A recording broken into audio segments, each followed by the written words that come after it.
we have in 2026 a brand new year. I wish all of you a very happy new year, and we're going forward full steam ahead. We got many wonderful things planned for the year. We're right now, Hilaire is on the call with us, but we have been BioEconomy Solutions. We started back in 2018. So in 2018, we had absolutely nothing. We had no farm, no micro propagation. We had limited knowledge. Now, circa 8 years later, we've got lots of knowledge. We got lots of hands-on experience. We have our own sawmill operation where we send out wood globally. To hear more about our successful farm experience, you can go to our YouTube channel here at BioEconomy Solutions, and you can click on this video here, and it talks about Paulownia secrets from a successful farm. And I dictate how we've been able to go from nothing to something on a global scale. Now, where are we at today? That's a very good question, and I want to answer that for you. Are you familiar with the World Economic Forum? The World Economic Forum just released a report at the end of December, stating that in 2024, the green economy, which of course our company is involved in 2024, it was worth $4 trillion. Let me say that again, four with a T, trillion dollars. So circa 2026, let's just say we're at five, and it predicted by 2030, it will reach $7 trillion around the world. And why is that important? Well, it's important for a number of reasons. Because nature-based capital has been hard to raise and projects have been hard to track with institutional methodologies, meaning assets, meaning real numbers and predictable income. So bioeconomy solutions has worked and changed all of that. And that's what we're going to be sharing with you today on how you can take this tree and derive multiple income streams in the regions for which you want to plant and have a afforestation, reforestation backed by real numbers, backed by a real plan for institutional capital divestment. So that's what we're going to be talking about today. So with that, let me go ahead and get started here. I'm going to go ahead and switch my screen. So just give me a minute, folks. And again, I appreciate you joining. And this is real informal. So if you have any questions, feel free to stop me and ask them because again, this is all about you and all about your plans for 2026 and how we can assist you in your plans moving forward. So who am I? My name is Victor Garlington. I'm a prior Air Force guy. I got out in 2020, and then I started helping transitioning men and women get their first jobs out of the military. And then, if you remember, we had a job fair, but if you remember circa 2008, what happened? The economy, global economy, collapsed. So what we started doing then I started doing is a biodiesel company. So I sold biodiesel fuel equipment globally. But I soon realized that it was nothing more than a huge paperweight without the feedstock, that is the vegetable oil that goes through the actual equipment. So once you put your head around that, it says, man, I got this great equipment, but I don't have any vegetable oil, any feedstock. So that brought me to my next iteration. So in 2018, I met my mentor, Ray Allen. And Ray had created this hybrid Paulownia tree, and he was my mentor. He had got started in Fresno, California, and you can see that and that information on our website at bioeconomysolutions.com when you go to the actual Paulownia Farm link site. But he didn't experience his success in the USA. His success wasn't had until he went all the way to China. Why? Because their pain point. And that's, if you get nothing else from this conversation today, I want you to understand that the pain point for a solution is what we're really talking about. So Paulownia can be many things, but just like the fingerprints on your hand, it's different as the project for which you have it intended for. It can be many things. You just have to decide on what it is for you.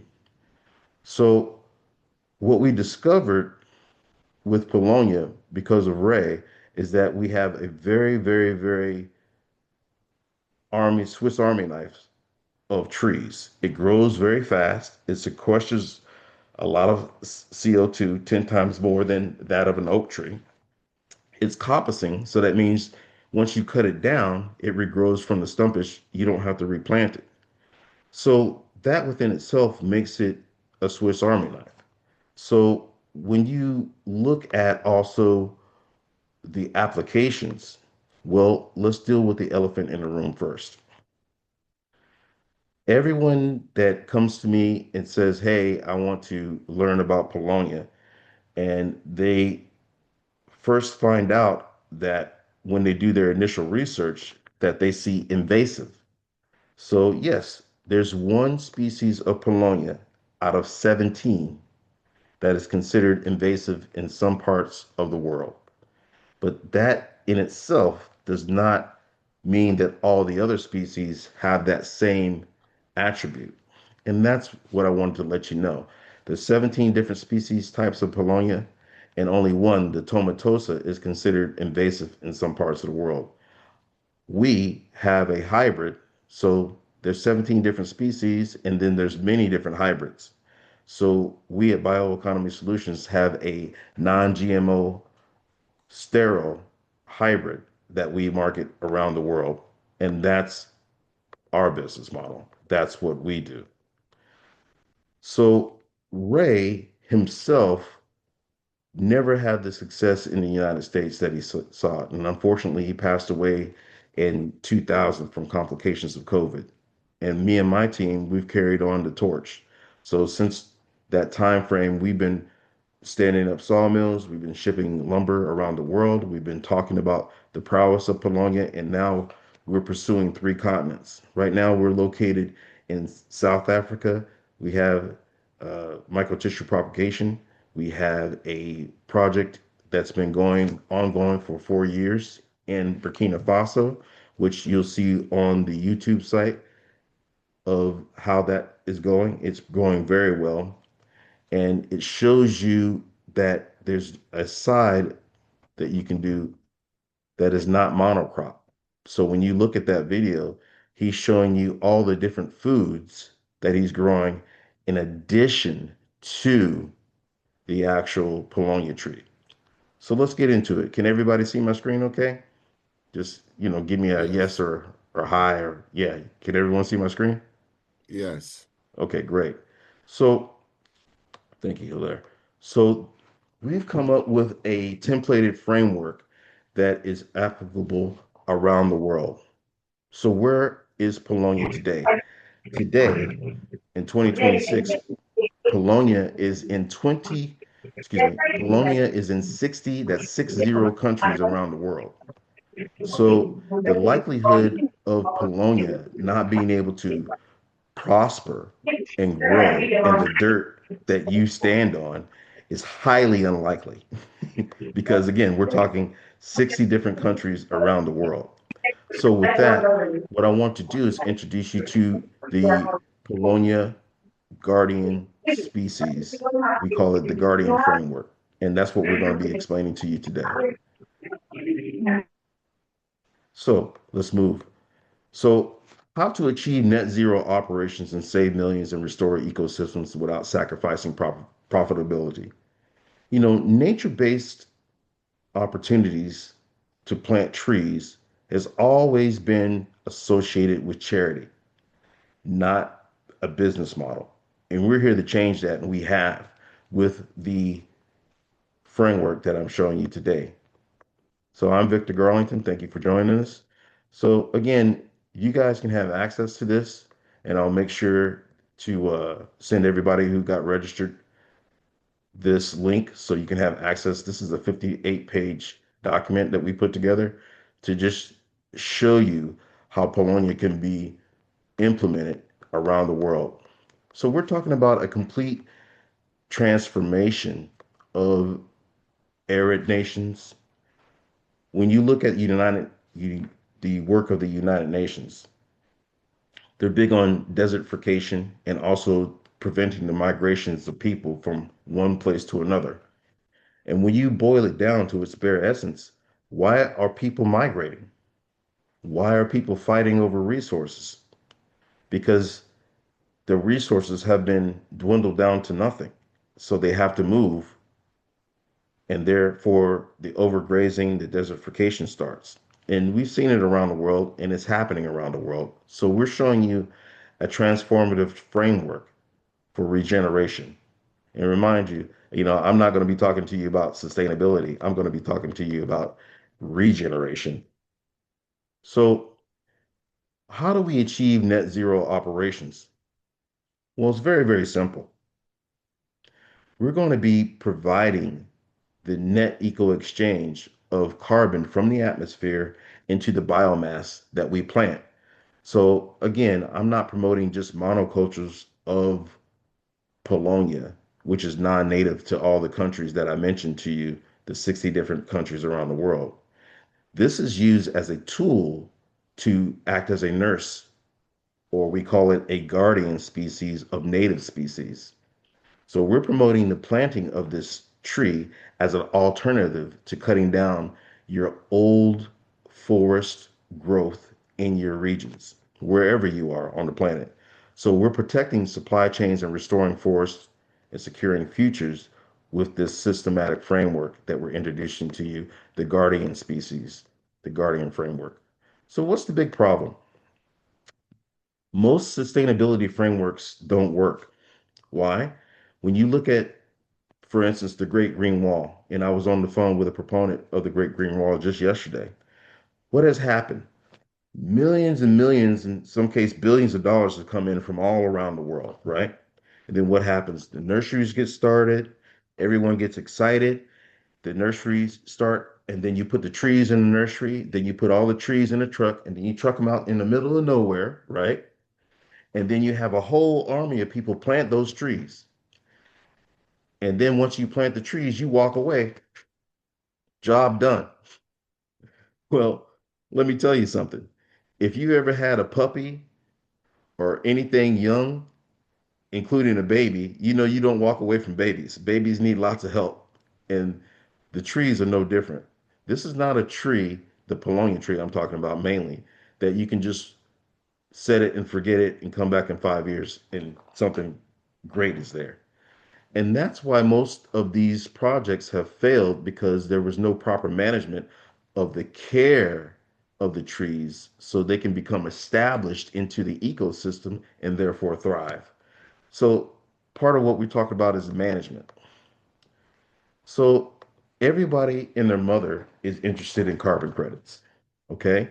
Carbon credits are a wonderful thing, but they should not be the basis or the foundation of your business model. And tree planting, simply for the fact sake of tree planting, is not a great idea, also, because again, what I'm talking about is creating institutional grade carbon assets. And let's get into it. So, why we created this framework? It's simple. We have found that the pain point of industry can be solved with the Paulownia tree. So let me give you a couple of instances. What do you know about the tobacco industry? Well, the tobacco industry is a $1 trillion per year industry. And the, a lot of that tobacco is coming, that interest happens from Western nations, from wealthier nations, the British European Union, America, China, Japan, etc., and so on. But did you know that Africa produces some, just last year, 2025, over $8 billion in total sales of tobacco leaves? And where does it go? It goes into the shipping container, it gets on a ship, and it goes to its customers globally. But did you know for every 1 kilogram of tobacco, it takes 9 kilograms of wood to cure it? And what do I mean? Well, curing is the instance or the effect of drying the tobacco. And you may say, okay, well, Victor, well, there's other ways to produce heat and there's other ways to get that leaf dried. But when you look at it like a fine wine, wine is by taste, and so is tobacco. So if you use a gas, natural gas, to dry it, it did dry, but the flavor has been eroded. So it's a colloquial thing for its end users that the taste of the tobacco also is ingrained in the production of the tobacco. So that's where the wood curing comes in. So again, our background, our partnerships, the research, Paulownia has been established around the world. We just have a framework. The Guardian framework that I'm introducing to you today is based on the decades of research, field validations, and real world implementation. And what we're talking about is a transformative business model that has real returns backed by long term, 10 plus year offtake agreements, because that is the very essence of a business, which is the product, not carbon credits. The carbon credits should be looked at as the revenue adder. So, what is the Guardian framework? It's very, very simple. Let's break it down. G stands for growing sustainable biomass at scale. So, we did some interesting math, and I'm a person of science and facts. So, I like numbers. So, the UN has very publicly shown data that the global deforestation rate is 4,500 acres per hour, right? So if you sit around for an hour at your house and you think about that, you got 450 acres gone. We're talking on a global scale. So since Paulownia grows at a very rapid rate, some 15 feet per annum, it matures in as little as 5 years to a canopy of 80 foot in diameter and 80 foot high. And that's under prime growing conditions. And it recoppices. That means it's 15% more productive than a traditional tree like a white oak that may take 50 years to 100 years to reach its full potential. So the number is very simple. For every 4,500 acres per hour deforested, if you reforest just 300 acres per hour of Paulownia, you can evaporate that 4,500. It's a net eco exchange. So just think about that for a second. That's how fast and that's how powerful what I'm showing you is. Unifying industries, farmers, and environments. So the tobacco industry has an innate problem, and it's not what you think it is. It's not that the fact that it may cause cancer or that it has people with, adverse health effects from its years and decades of use. No, the issue with the tobacco industry is that 9 kilos of wood for every 1 kilo of tobacco. And in the nation of Africa, there's 10 different countries that produce that African tobacco at a very great scale. And the result of that is deforestation. So they're taking wood from everywhere, even from areas that are supposed to be nature sanctuaries. And then the other part of that is the bulk of the people still use firewood for their evening meals as the cooking source of fuel. So you can't ask people to starve, meaning don't use wood, to save an environmentally protected area. So what we're showing you is basically how we can unify the growing of this purpose-grown Paulownia for big industry to achieve net zero operations for the industry, to create a regenerative landscape that employs people, that gives them a purpose. And we include the local stakeholders, which is the population, because again, it takes an army to plant the trees and therefore care for these trees so they do thrive and survive.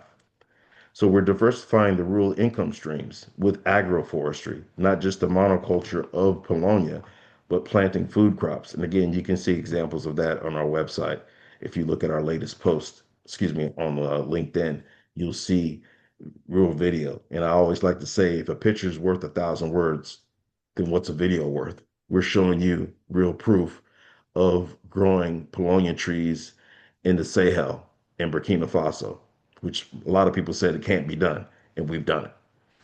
So integrating carbon credits, again, we're saying the carbon credits should be integrated, but should not be the fundamental framework for which you do your projects. And then we are able to accelerate climate solutions, and we have a long-term durable carbon asset over a 35-year lifespan just in one single planting. So what are the elements? The elements are numerous. So when you look at the actual biomass production landscape right now, yes, carbon is king. Carbon is money. And carbon comes from the actual biomass of the Paulownia tree, but can be transformed into higher value added commodities, which further diversify the income stream of the actual Paulownia itself. And let's talk about growing. Again, if you want to know more about Paulownia, I suggest that you do your homework, your due diligence. Don't take my word for it. There's plenty of research studies that have been published around the world from third parties that confirm what I'm telling you, from China to Greenland to Italy. Again, this tree, the Paulownia tree, as a resource is planted in over 60 countries around the world. So we're talking about growing sustainable biomass, regenerative solutions for growing biomass around the world. That's what we're really talking about. So the framework is what we're explaining to you on how we're implementing it, and we're inviting you to be a part of the implementation. So with the Guardian solution, the the Paulownia tree, again, why is it necessary? Why is it purposeful to grow the Paulownia? 15 to 20 feet in a single year versus eucalyptus. Now, I'd like to also talk to you about the eucalyptus tree. Eucalyptus tree has been planted for decades around the world. It derives from Australia. It's been planted at scale in Africa and a lot of different nations to include America. What's the main difference between the eucalyptus tree and the Paulownia tree? Now, again, they're not native to a lot of places that they're planted around the world, but here's the main difference. Early in the US history, eucalyptus was planted to soak up the marshlands because their roots are very, very shallow. So they've been known to reduce groundwater, surface level water, that is, tremendously. Now,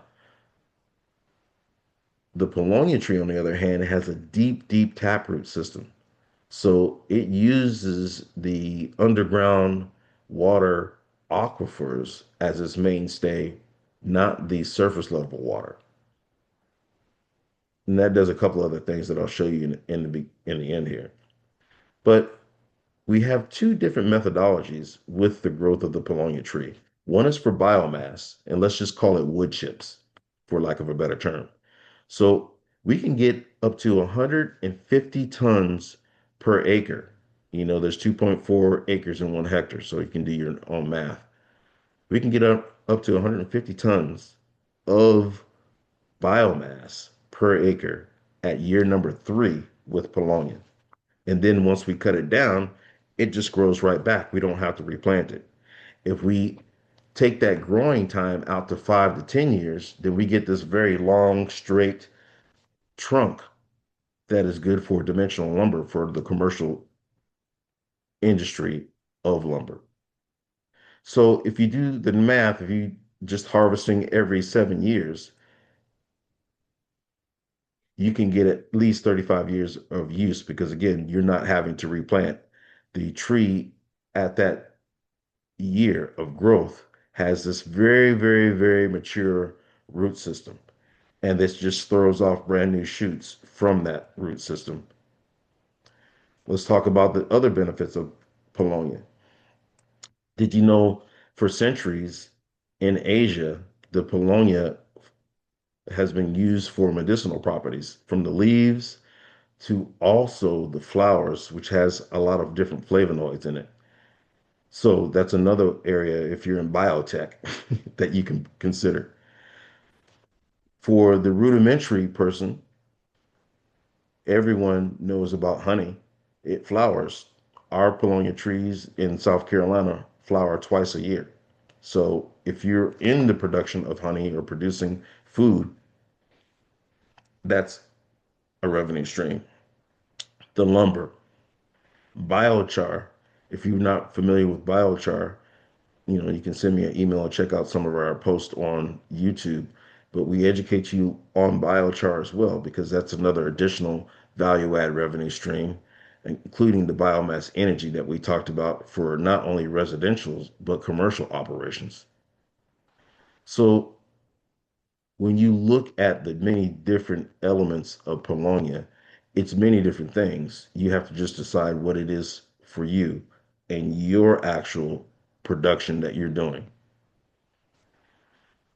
So let's look at big tobacco again. In Zimbabwe, Zimbabwe is the largest producer of tobacco in the whole nation of Africa. So, with the advent of rocket barns that reduce the amount of fuel needed, you get an 85% reduction in the use of the actual wood. So, when I said a conventional rock drying barn, a curing barn for tobacco uses 9 kilos for every 1 kilo of tobacco to cure. With a rocket barn, it goes down as little as 3 kilos of wood to 1 kilo of tobacco. So you get an 80 plus percent savings, which at 25 cents a kilo equates to $660 million of annual savings for the tobacco industry. And that's what we're talking about.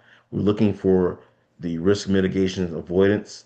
We're looking for deforestation avoidance and to help big industry under long-term contract dedicated feedstock supply chain agreements. And that's the business model that we're talking to you about for Africa and also India.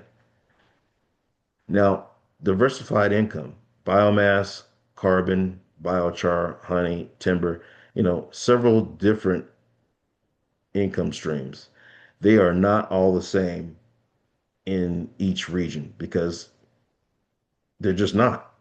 Each region has a different need, and that's just the way of the world. But the Swiss Army knife that is Paulownia can offer many different attributes and opportunities for people to take this tool for carbon development, for carbon assets, and to create rural income for that economy and regenerate the environment and the local economy at the same time. And that's what we're really talking about. When you look at some of the things that are going on in Malaysia, the mass deforestation, now in the news, you see that the landslides they're having as a result of the massive deforestation. Just look on the news. It's local. It just happened this week. You have timber logs going down the streets of a main residential area and thousands of liters of water carrying them through the town square because there's nothing to hold the ground in place anymore and have that deep well of uh, getting the water from the surface down to the roots because they've cut that stuff down. Now they're experiencing the follies of their actions. Not to say this can be restored. So, like I said, we can plant fast growing, non invasive hybrid Paulownia trees as a restoration tool globally that also supports the restoration of native species in the region. What you're seeing happening in Africa with the tobacco industry is that the exacerbation of the success of the tobacco industry causes the mass deforestation. And then couple that with the need of the local populace that still utilizes wood biomass for their evening meals as their main energy source, then you have a recipe for disaster. And then you're competing for resources. So this is a way to provide resources for the whole community, for the whole ecosystem. So the technology stack, we're tracking our Paulownia growth with satellite monitoring. And what does that really mean? Well, we're using technology now to track how the effectiveness of our growth operations actually occur.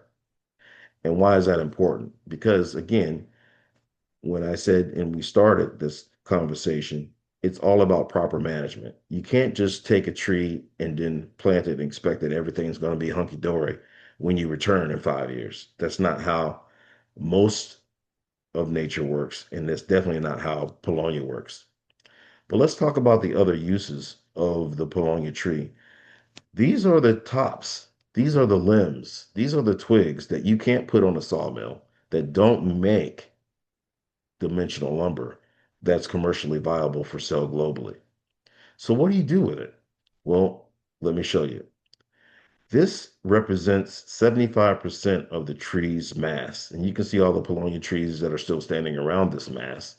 But again, this represents a gold mine when it comes to carbon assets, to revenue streams.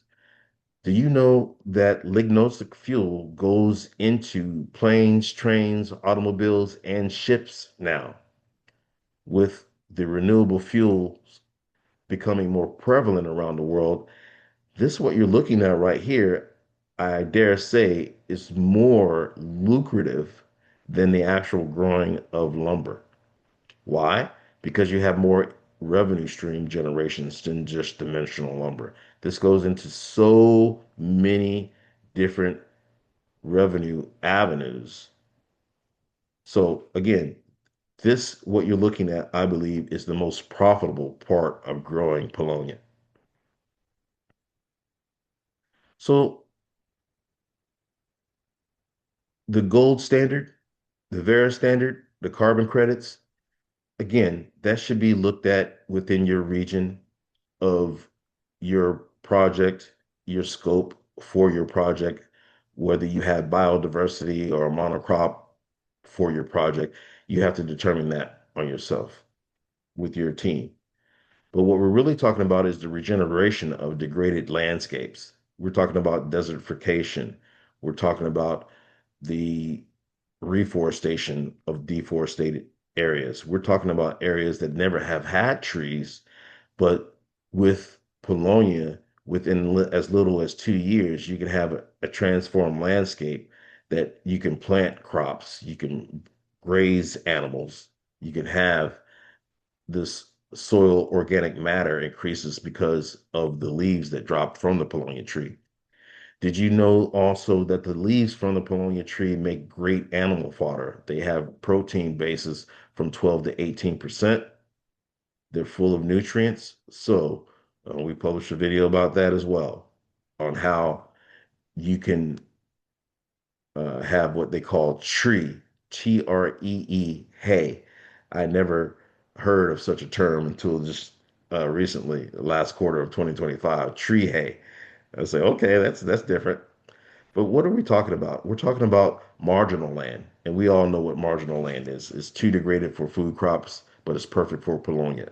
We're talking about the heirs of farming family around the world. Your great granddaddy or your daddy may have farmed, but let's just be realistic. Today, a lot of the kids don't want to get sweaty. They don't want to farm. They want to go to the city and do something else.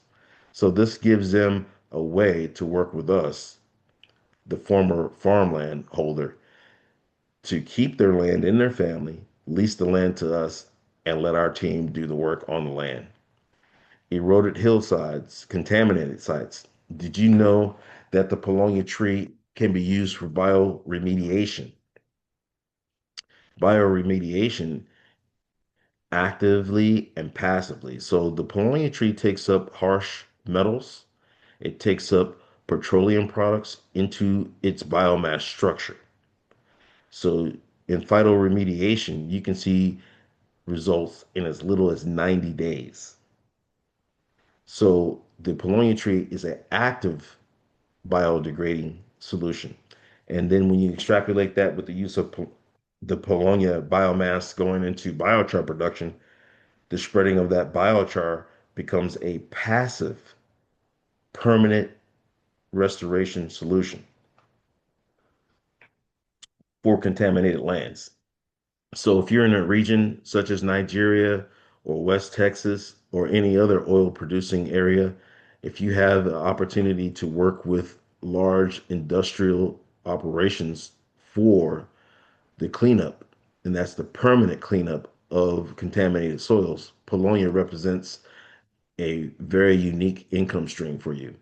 Traditionally, contaminated soils are dug up, put in a truck, and sent via truck over the road to another location to be disposed of.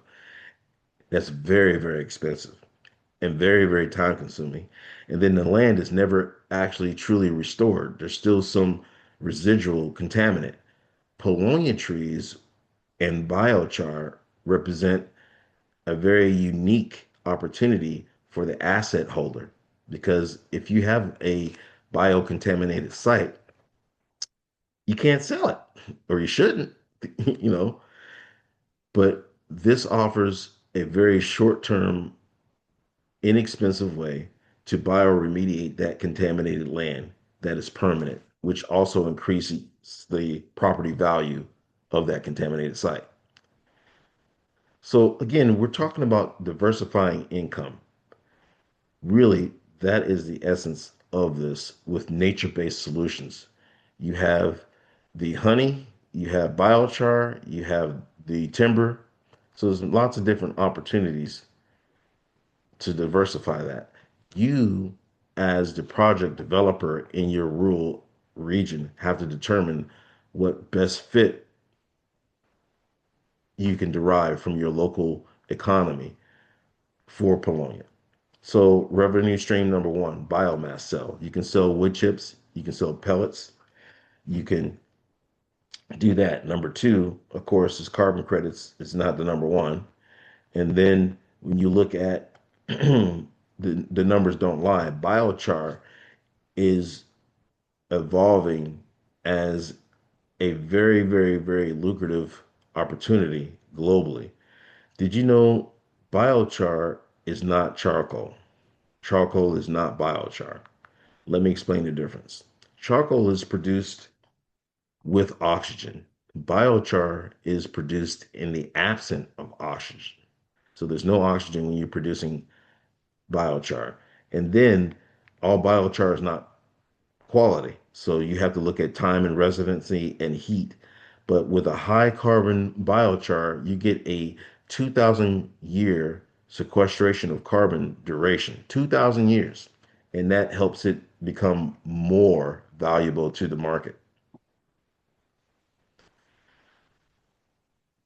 So the economic impact differs based on your actual revenue applications for ROI in your region, whether that's furniture, construction, plywood, musical instruments, biochar. There's a number of different areas that you have to look at when it comes to re receiving the net revenue on your actions in the production of Paulownia. So you should really look at that. And I always say X plus Y equals success. X represents people's interest in growing Paulownia. Y equals the reason for why you're growing it, which in most cases means ROI, return on investment. So here's my math equation. X plus Y equals success, but you must figure out the why before you plant the tree. I would say to you, to anyone, as I always do on a weekly basis, before you buy any saplings, before you go out and raise money, you should be looking at who's going to buy this stuff from you. You need to create a solid business model based on business fundamentals of supply and demand, not just carbon credits. Carbon credits should be a force multiplier for revenues, not the basis of revenues. Did you know Paulownia wood achieved a Class A ASTM E84 flame spread result here in America? What does that mean? Well, it means if you had a home and it caught on fire, and if it was made of Paulownia, it's not going to go up in flames very quickly. So it's very important for the commercial industry if you're considering Paulownia lumber as a mainstay of your business fundamentals. When you talk about integrating the carbon economy, you know, the carbon economy is fundamentally broken. Let me explain. Carbon credits take a long time traditionally to verify. They actually send real people out on the ground to count with a spreadsheet, which you know is expensive and time consuming. Then they are not transparent because lots of times they're based on old methodologies. And those methodologies are not at the low or the midpoint. Most of the time, those methodologies are at the optimum rates. That does not apply across the board to all projects. So with us, we're including real time monitoring through a system called Net Eco Exchange. So we can actually, through our sensors, through our measuring, reporting, and verification, we can see the net eco exchange in real time from the atmosphere down to our biomass. And that's provides us with what I like to call the three T's of carbon credit. That's traceability, transparency, so we can produce trust for the marketplace. So that's what we're doing here at BioEconomy Solutions, and we invite you to be a part of it. But the circular economy is what we're really all talking about. Farmers growing Paulownia on marginal land. We're not talking about going in and deforesting a place so we can make Paulownia. That's the opposite of what we're talking about. We're not talking about growing on prime food lots, prime land for food or displacing food. We're talking about the land that nobody wants. We're talking about biomass for big industry. We're talking about carbon credits. We're talking about corporate buyers. You must realize if the green economy right now is projected to grow at a rate by 2030 of $7 trillion, you must realize there's a lot of money on the sidelines from institutional capital. So we're talking about creating and accelerating the growth of these nature-based projects with carbon assets on a global scale. What does that mean? It means having conversations with potential partners like yourself that can go do the work in conjunction with our Guardian solution, and we can apply a templated format for success around the globe. It means starting with pilot projects and then growing those projects to a scale up model to finally reach what the industrial offtake really needs under contract. We want to expand to 10,000 hectares per site. And that's a full regional biomass need that has been uncovered, like the biomass need for the steel industry. But you can see here, this is April 26th, and by July, this is the same tree. Take a look at that. That's how fast the Paulownia tree grows. And that gives you the 15x growth rate, that 15 to 20 feet per year under optimal conditions. So we must nurture this carbon asset because an asset that returns on revenue is institutionally investable. And that's what I'm inviting you to is to work with us in the Guardian solution to create these carbon assets globally. So with that, we have lots more here. And again, this is the 58 page doc, and we're out of time for our hour.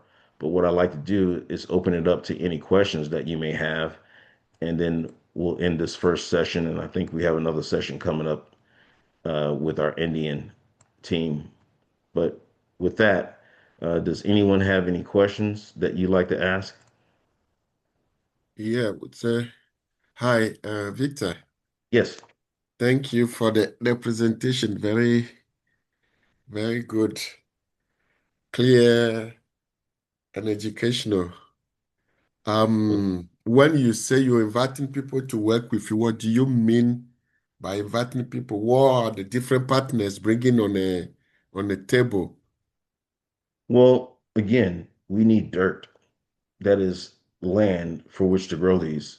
The most important part of the project for the guardian species deployment is the people on the ground, meaning the local stakeholders, the tribal leaders, local governments, ministries.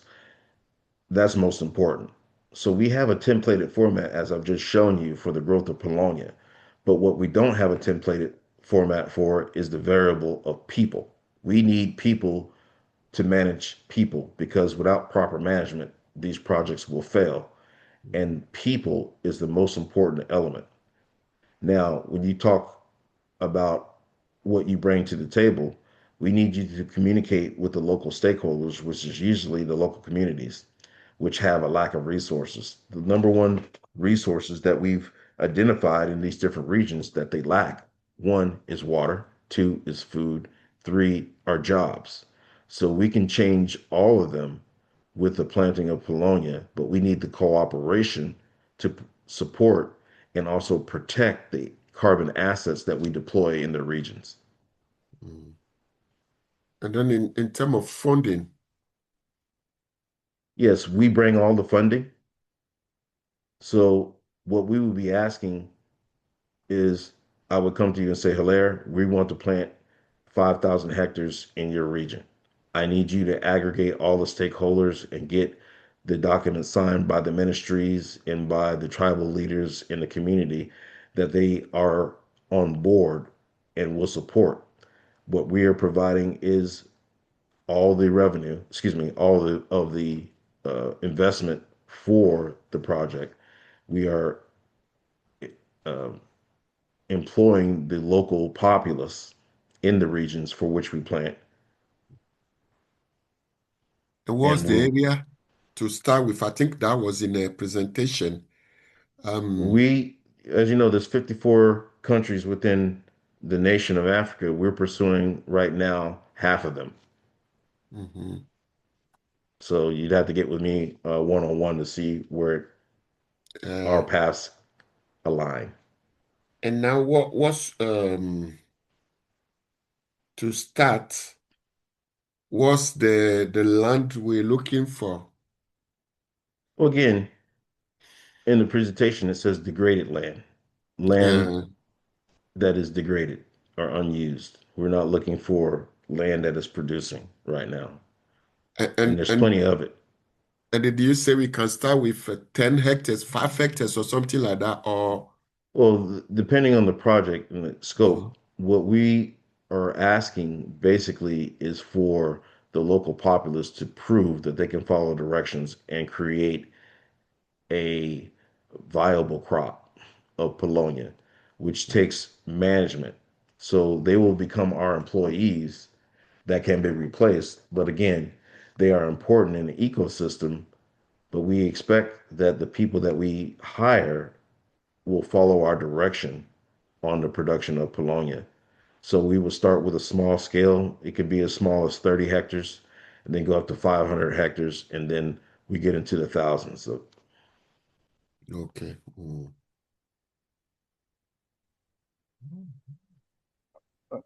Hi, Victor. I'm Pete here.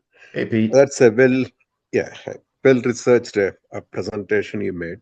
You Thank you. answered obviously few of the questions which always rise whenever I suggest this Polonia in USA. But one thing which I couldn't understand and no one is able to give answer is why are the timber industry of USA is opposing Polonia? Of course, the invasive is something which you get. No, I'll go to I'm my grave serious. trying to answer that question, Pete, but I have a simple Yeah, answer I'm for you. serious. Let me explain what I am talking. Uh, I bought land in Georgia because Georgia is supposed to be one of the region where Right. Polonia can grow in USA. I bought land there, but still I see around me only timber of pine growth all around me. Okay. I don't see anyone even talking about Polonia. And the first thing you get whenever you search for Polonia in Google is invasive species. That's the Of first course. top Of five course. hits you'll get. Right. Of So, course. can you explain why it is being opposed? What's the Oh, history or reasons well, behind that? Pete, everybody on this call I consider, friends. Let's be friendly and talk directly. So, the timber industry is controlled by a few private companies, which you all know of. Look at it from this perspective, from their lens. If I control everything, why would I want to release the control to a new market share?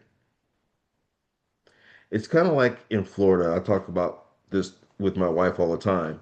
In Florida, we're produced, we're considered the sunshine state, right? In Florida. And solar should coincide with that. But in the early days of solar, the largest energy producer, FPL, lobbied against solar. Why? Because they didn't want to see their market share erode. It wasn't until they started generating these large sites and getting their heads wrapped around how they could benefit financially from solar till they started saying, hey, we're an advocate for solar. And now they control the largest solar sites in the state.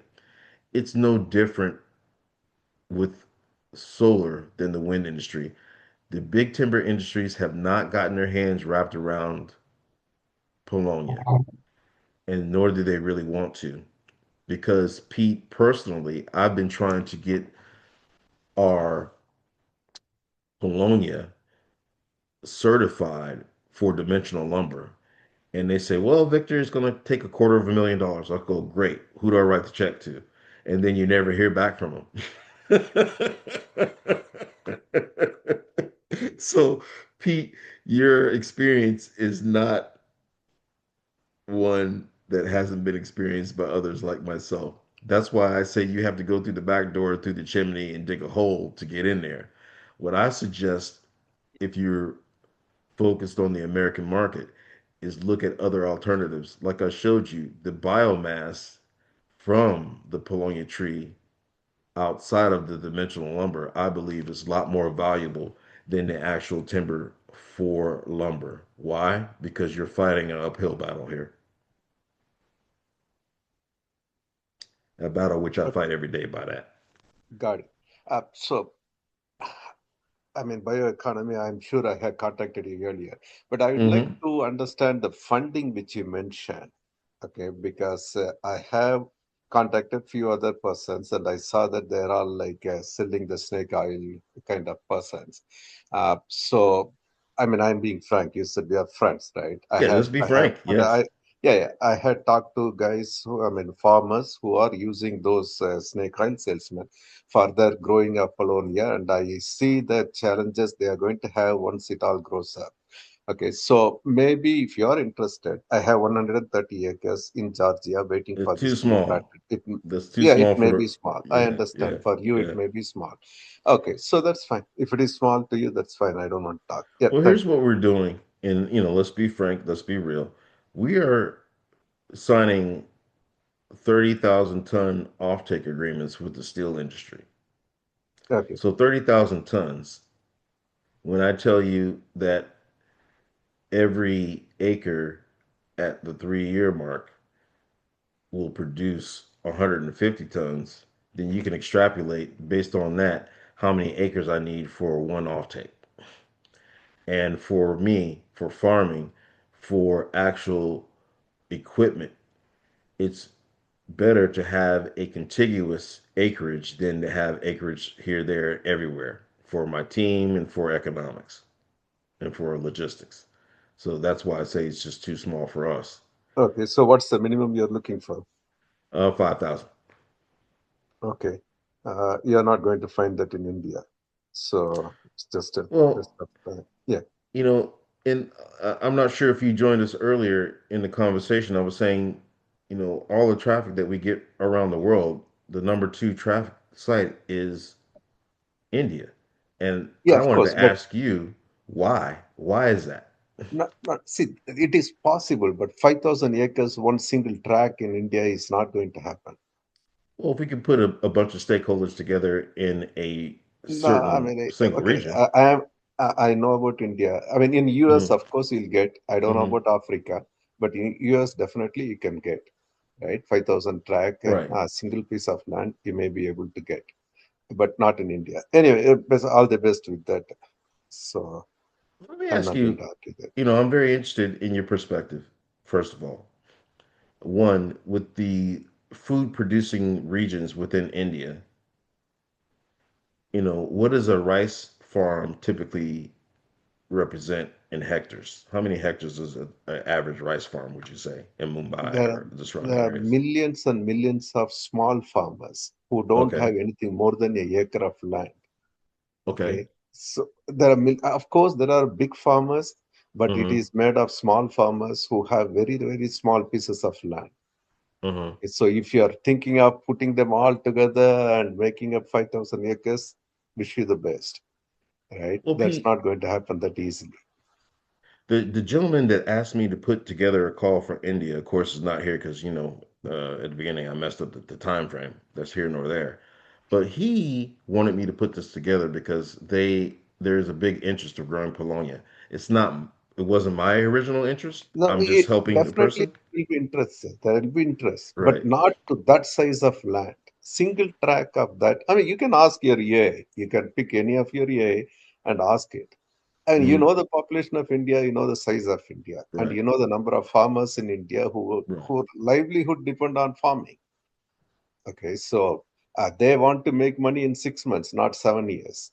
Right. Right? Right. So that's not going to happen. Well, let me ask you So from your perspective, if a farmer puts in an acre or 2 acres of Paulownia and they harvest it every year or every other year, where are the markets for it?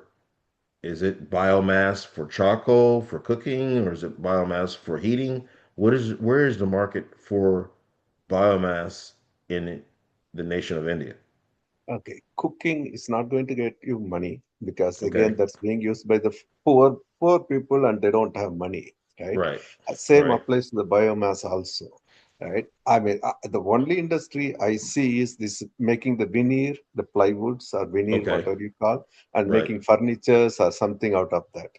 Okay, for construction, for furniture, for shelves, that kind of thing. So that has few potentials. Okay, Okay. that has potential, but the challenge there is the industry is not there ready. The same with yours also. Okay, I know a gentleman, World Paulownia, whatever, right? He has a Mm-hmm. website. He's very, I'm a big supporter of Paulownia, and all. Mm-hmm. But all he does now is buy this veneer from someone and sell it to Far Eastern countries, not India. Ah. Okay, Wow. so he is just re-exporting to exporting it to Far Eastern countries like China or somewhere. Okay, so That's the interesting. industry is not ready. That's the challenge with USA also. Even if I grow, let's say 130 acre, for you it may be small, for me it is big, and I know how many tons of wood I'll get and so on. Right. But what do Right. I do with wood in USA? Nothing. And that's the There why is in the no one. equation. Yeah, there is. Exactly. Yes, Exactly. there's no one to saw it. There's no one to make it veneer out of it. So I'll be just left with the wood. I can maybe I can make money. You would have to create the end product in America. Sir, And it I'm sounds like old in enough. I India. mean, So that means you need to be able to scale up industrial operations, not just sell into them, but you have to create correct, them. correct. Obviously, it needs resources and will Hmm. and money, Right. right? Right. Yeah, Right. and yeah, that's not easy.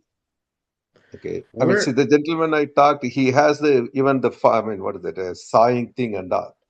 but Yeah. there is no one to pick that business up again. Mm-hmm. That's the Mm-hmm. challenge, right? Many timber Yes. factories are closing in USA. Yes. Yes. Okay, so it looks nice, and I have been spending 5 years of my time, and on my backyard I have maybe 40 Paulownia trees. I know about Paulownia, okay, and I have researched a lot. Uh, until the what do they call, the back office for Paulownia is created, the front office, which is the farming, cannot be of Mm-hmm. any use.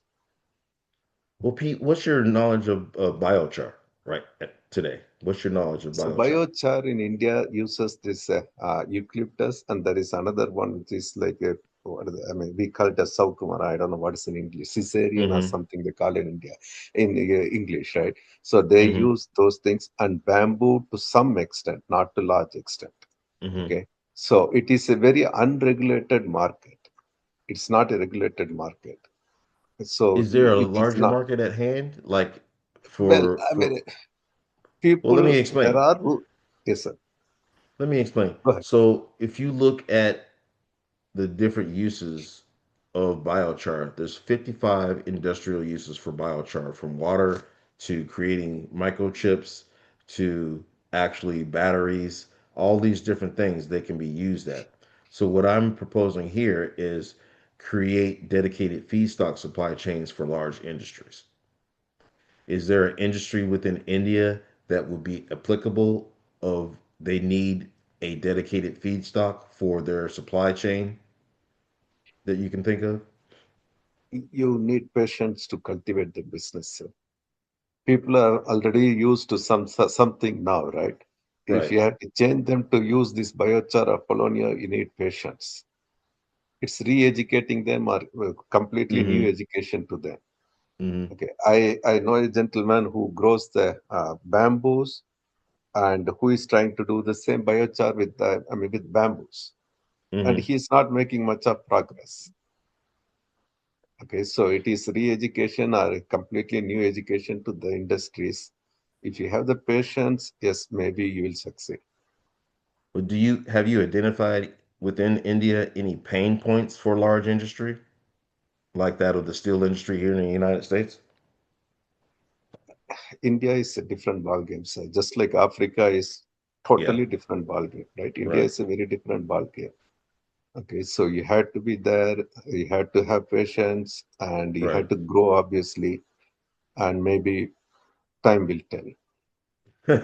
I mean, I'm not being Well said. pessimistic, Well I'm just said. being realistic. Okay. No, I like this conversation because Yeah, I again, mean, five we years back, I was young and I was enthusiastic, but then I saw what is happening. Now I said, okay, cool. I cut my Paulownia trees. I see them right now. I can see them right now.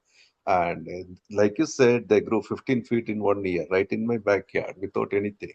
Okay, so I know it grows, and I have a lot in the front yard. My HOA actually opposed it, and then right. I convinced them, so I still have them in my front yard. So, and I planted in general public place also. So I am big enthusiastic, but reality is different. Well, what is your advice to me when people call me from India and email me and send me messages saying that we want to grow Polonia? Could you show us, tell us? Very good, And very good, sir. I say So the same thing. I say, who are you selling this stuff to? no, I mean, see, if you have time, if you have Hmm. money, I would suggest that, hey, I will send you a few trees, plant it, and tell me how it goes. It's going to take long time. Okay. So you can give that kind of free things to them and see how they take it. Word of mouth, if it spreads, then you are good for long Hmm. term. Okay. So that's the best thing I will suggest rather than this kind of sessions, because the guys who are attending these sessions are not going to go and dig the dirt. Okay, they are all Right. rich guys, or the guys who just want to do some computer work and make money. Whom you want to reach out is the farmers who are really suffering with all the kind of different variances of environment. Okay, so you had Okay. to reach out to them. To reach out to them, you had to give them some trees and see how it is taking up there. I tried understanding the Indian market. I tried educating them, but no one is keen on taking it up. Okay, so you have Victor, to. Sorry. Yes, sir. Yeah, in Togo, in one of the municipalities, The communities put together land, 200 and I think like 2,500 hectares. They sign up for it. The Ministry of Environment gave them permission to reforestate that land. And then I have been working with them. And I think we can approach them. We can talk to them and see if we can do this with them. Well, again, you Which know, country it is, sir? Togo, Togo. Okay. Okay. in That's Togo, very good. Yeah, that's very good. 200 and 205 2005 hectares, mhm. That's lots. Yeah, and to 4,000. Yeah, reforestate. Hmm? yeah, very Yeah, good. let's do it.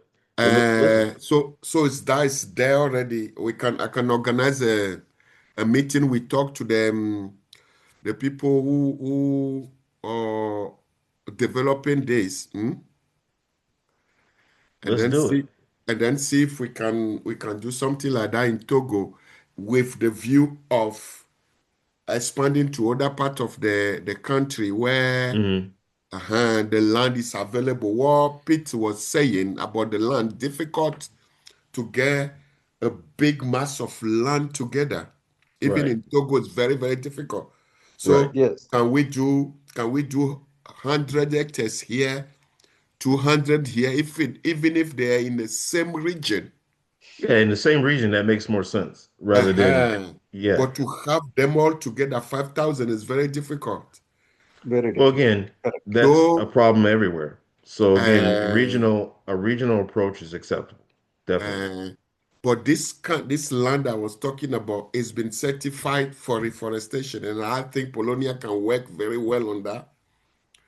Or agroforestry will think about how to make sure those municipalities or communities benefit from it, as you're saying, because they put the land together. Okay.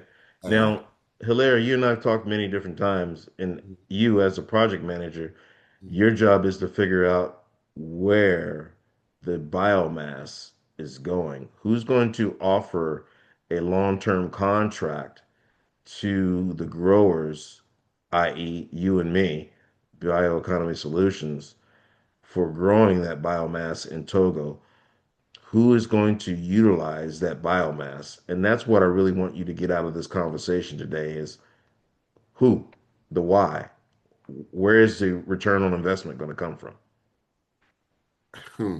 Boucher, we have been with a group of Americans looking at Boucher, Mm-hmm. working with cocoa producers. Mm-hmm. So I think Boucher can be a good, yeah, Boucher, cooking, yeah, Cook, cooking charcoal and biochar. cooking, cooking Okay. charcoal Boucher, credit carbon credit. Okay. That's not number one. That's number five. That's number five. So, Yeah. so Boucher definitely will benefit, because what we're seeing in Togo is the land degradation. It's all over the country. So who represents the buyer for the biochar? Who represents the buyer for the charcoal? Once you figure that out, then we can have a deep, long conversation on execution.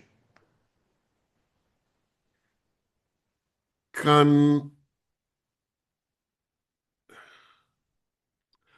one of the cement factory in the country, they have a target of reducing the use of Cool. yes, coal. Yes. So can So that we can put in a biochar unit. We can get a direct offtake contract with the cement producers to provide them biochar. That would finance the whole project. so that's something I can look into. Right, because we're looking at for large industry pain points that we can Mm-hmm. solve.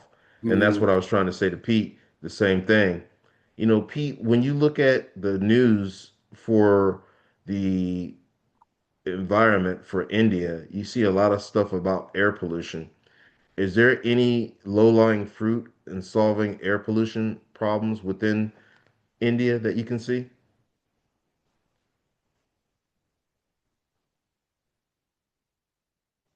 Uh, Pete, did you step away? Yeah, I'm here. I Okay. mean, you're absolutely correct. So it's all matter of educating them. Okay. See, the eucalyptus tree, which you mentioned, 40 years back, they started planting eucalyptus tree in India, right? Mm-hmm. That kind of a long time frame you have to have in mind. If you have that kind of time frame, yes, you can start entering into India. But who's It going to is pay for not the? like you have to bear it. Do you have that kind of ability? Well, yeah, that's not the business model that I want to, Okay. Yeah, I promote. mean, see, it all Yeah, depends, right? It all depends yeah, on how deep your pockets are. right, Are you right, going to right. play for long term or are you going to play for short term? Well, that's the issue. We're trying to get away from charity or 501(c) work. We're No, trying to we are get not into, talking yeah, charity. We are yeah. talking a vision. We are talking a vision here. Like he mentioned, Togo, right? It's not like you Mm-hmm. go in and say, hey, cement factory, I'm going to plant a few trees for you. I mean, a few acres, thousands of acres for you, and that will Right, right. revolutionize the thing. That's not going to happen. That's not going to happen. It's a education thing. It's a long term. You have to play. Well, let me change the framework for you then. So Paulownia takes down carbon 10 times faster than oak. You know that biochar is a long-term sequestration of carbon, and the Paulownia leaves act as solar panels and they actually reduce dust as well. So let's say we went in and planted 1 million Paulownia trees for whatever that represents, and that we had the net equal exchange of carbon, which Halil keeps talking about. We sold carbon credits, which would pay for the whole thing, but we have trees that are standing for 10 years plus, and then we're getting day one within the first year carbon credit. But how is that really beneficial to the local people in India? I mean, local people in India are going to be benefited by the wood, right? Obviously, for cooking and for even for cremation and for Hmm. biochar, which you mentioned. So all those things they will be benefited, right? Okay. But they are not going to buy it from you. I know the price bioeconomy kind of gives. I have a vague idea about how much you charge per plant sapling, right? I know Right. that. So that is not going to happen in India. Well, that's what I'm I saying. We're got, trying to yeah. to make a model fit for India. So the model is not have the farmer and even the ministry, the government pay for the tree. You're saying we have to go in and do a demonstration, but we have to You be had to remunerated. educate them. Yes, you had to educate them. You should be Hmm. ready to spend some money. It's like internet websites. They give free for a few months, weeks, whatever, right? And then Right. once the customer is bitten, then they start selling it to them. You had to do something like that. I That's got my thinking. That's my thinking. I may be you. wrong, Hmm. but my experience shows that even I am very stingy. I mean, I think they charge like $6 per sapling, right? I mean, why this Right. Paulownia $6 per sapling they charge. I just went to China and got the stems for less than $1 each stem. Okay, and they grew pretty well. 60% survival I saw. Right. Uh, Okay, some of the stems are not good, some of them are good. I mean, the growth wise also I can see it. Yes, I understand all those things which hybrid does not have, the issue hybrid does not have. But investment for 130 acres, if I had to pay $6 per sapling, imagine how much money I need. I don't have, right? So Right. the same Right. problem India also has. mm, So it's very interesting. I like the conversation, and I'm always looking for new pathways, especially in new regions like India. And that's the whole purpose of this conversation, just have an open dialogue to see how benefit can be made, be had from the local populace in the nation of India. So I I mean, appreciate your China dialogue, is Pete. yes, China is successful because the government is pushing it in Yeah, big it's way. mandated. Yeah, and Right? they pay for Yeah, everything. yeah, the And they government is created the pushing. factories. Yeah. Malaysia, Malaysia, I'm not sure how much successful it is. Again, there the government is involved on it. They just want some Right. quick solution to that problem. India Right. doesn't care about the problems. Okay, India or Right. Africa, they don't care about the problem. They just live with the problem. Okay, I'm being very sarcastic here. I completely understand. But They, they might when you don't, yeah, some of our countries might care about the problem, and they they, they don't have the mean to solve the problem, you see. exactly, sir. When you It's don't not have that they bread to don't eat, care, yeah, but yeah, it's where the resources are coming from to yes, solve the yes, problem. exactly, And that's Hmm. why yes, many of our yeah, countries they want now to do project on PPP basis. yeah. So the private And see, sector when to you bring the finance and the right, government to support with the right, land or whatever they can. So right, this can work. It's not this can work. It should work in practice for our countries. Uh, right. Victor, Yes, sir. will you send us some information on the voucher which I can share with those factories and see what do they think if we produce this, can that help Hmm. them to reduce the use of cold Right. coal. Well, hold on a second. You touched on something that we didn't really get into. So, Fortune 500 companies, Fortune 50 companies, large corporations with an annual income of $1 billion US or more, right? They're all around the world. Would you agree? Yes. Okay. So if you look at that type of corporation, whether that's Tata in India or your local cement manufacturer in Togo, they have requirements by government environmental requirements. That name for that requirement is ESG, stands for environmental social governance. And when you look down that pipeline of ESG, then there is the net reduction of emissions from the production of your company activities. You follow me? Hmm. Okay. Now, since 2020 and now, the society as a whole says, just regular people like you and me, says that you, big company person that controls all these resources and assets, you're polluting. So the cement industry and the steel industry have the largest emissions than most industries around the world. Hmm.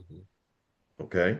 So they have a fiduciary responsibility, not only internally to their corporate investment, but also to their other interested parties to reduce their emissions.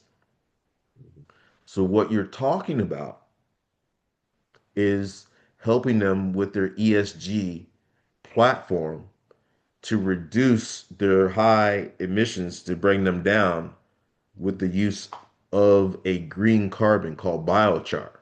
Hmm. Now, where you link those two together is just like you have your phone and you got to put your extension in your phone. This is where it comes together. Okay.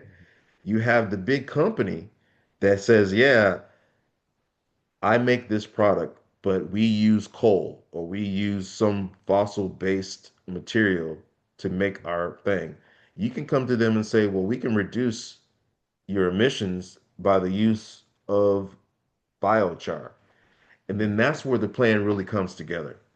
So we can produce a dedicated feedstock supply chain with Paulownia in as little as 1 to 2 years with an Hmm. annual harvest. So that's your short ROI suspense, 1 to 2 years return on net income. And that's supported by the dedicated offtake agreement from the cement industry that says, hey, I need you to supply us carbon, which offsets our fossil fuel material that we've been using to help bring down our emissions. Mhm. Now, that's number one. Number two is when big polluters are polluting our environment, they can buy carbon credits, which you keep referring to. So not only does it become the source of their mandated input, the biochar itself, into their industrial operations, but they can also buy additional offsets from the actual production that you're offering them. So we can provide you a green carbon and we can provide you carbon credits. And they're transparent, they're traceable back to the farm, and you will have the trust of the company then, Mhm. which makes for an investable institutional grade asset because you have traceable positive revenue Mhm. from the offtake agreement, which should be at least 10 plus years take or pay into the future, which is investable, institutionally Mhm. grade investable. Mhm. So will you help me to put something like I that just together? did. I just did. I just told you the plan. I just gave it to You you. There you you go. told me, but I can't put that together in a form you said it to present to the you might have You a have my document. email, Hilaire. Yeah. Send me an email. We'll get it Uh, together, my friend. But the uh, same for you, Pete. If there's like Tata, isn't that one of the largest tractor makers in India? You know, they have to have fiduciary responsibilities to reduce their scope three emissions, and you can help them do that. Uh, you know, on a scale. So just a thought. mm, You know what I didn't know, Pete? I didn't understand until 2021 how big the blade industry is within India. All the large blade producers for wind turbines have company locations within India. They're producing composite blades right there in India. So, did you know it takes 3 tons of balsa for every blade within a wind turbine? So that's huge. So that's another opportunity that I uncovered, but they're slow to change, Pete, like you said. But guys, and Mercy, thank you for joining us. Do you have any questions? You got to you, you got to unmute yourself, Mercy.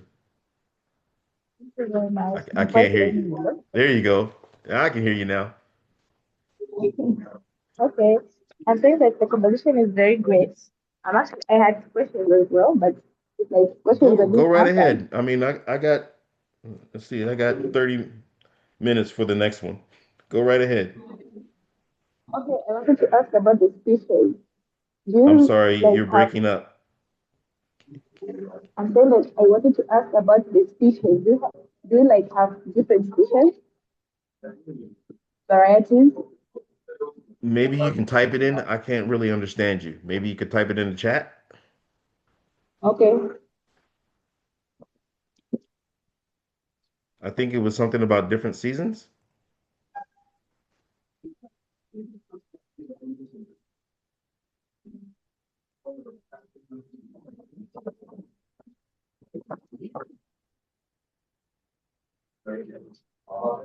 You want to try again?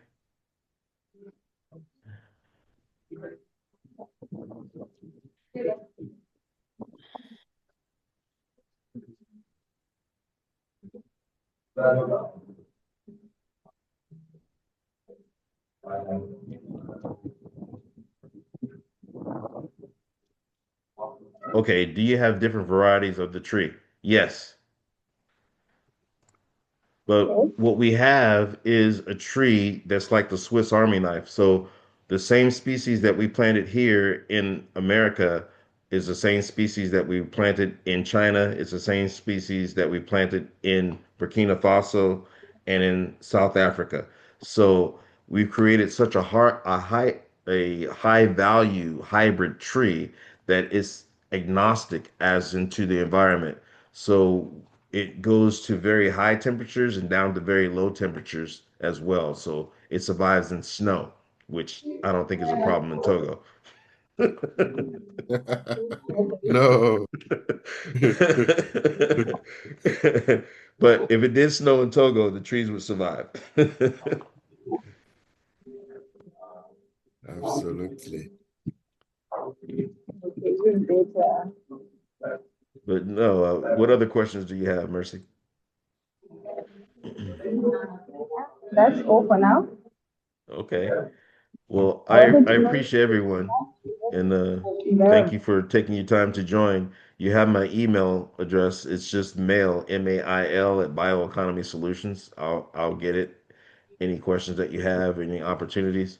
Pete, thank you for your input. Michael, Hilaire, Mercy, I appreciate everyone. Have a great rest of your day. We'll talk soon. Take care. Bye bye. You take care.